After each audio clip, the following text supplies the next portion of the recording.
ফের মুখ্য নির্বাচন কমিশনারকে চিঠি দিলেন মমতা বন্দ্যোপাধ্যায়। নজর রাখুন, ফের চিঠি মুখ্যমন্ত্রী মমতা বন্দ্যোপাধ্যায়ের মুখ্য নির্বাচন কমিশনার জ্ঞানেশ কুমারকে চিঠি দিলেন। দুটি বিষয় উল্লেখ করে মূলত এই চিঠি। অস্থায়ী কর্মী এবং বিএসকে কর্মীদের দিয়ে ডেটা এন্ট্রির কাজ নয়, এবং ওদের জানিয়েছেন সিইও 1000 ডেটা এন্ট্রি অপারেটর এবং 50টি সফটওয়্যার ডেভেলপার নিয়োগ।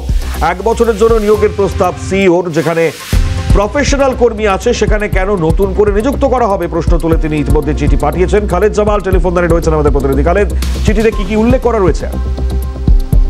একবার মুখ্যমন্ত্রী মমতা বন্দ্যোপাধ্যায় মুখ্য নির্বাচন কমিশনার জ্ঞানেশ কুমারকে চিঠি দিয়েছেন এবং চিঠিতে যে উল্লেখটা করা হয়েছে যে মুখ্য নির্বাচনী আধিকারিক দপ্তর সূত্র যে পাওয়া যাচ্ছে সেখানে দেখা যাচ্ছে যে ডেটা এন্ট্রি অপারেটর এবং তার পাশাপাশি আমরা যেটা দেখতে পাচ্ছি যে বিভিন্ন কর্মী নিয়োগের ক্ষেত্রে কিন্তু রাজ্য সরকারকে একটা প্রস্তাব পাঠানো হয়েছে এবং সেই প্রস্তাবে বলা হচ্ছে যারা অস্থায়ী কর্মীরা রয়েছে তাদেরকে নিয়োগ করা যাবে না, এই মর্মেই কিন্তু তিনি চিঠি পাঠিয়েছেন। তার কারণ হচ্ছে এই মুহূর্তে যে পরিস্থিতি রয়েছে বেশিরভাগ সরকারি কর্মীরা একদিকে এসআইয়ের কাজে ব্যস্ত আছে, অন্যদিকে কিন্তু বিভিন্ন প্রকল্পের ক্ষেত্রে তারা ব্যস্ত রয়েছে।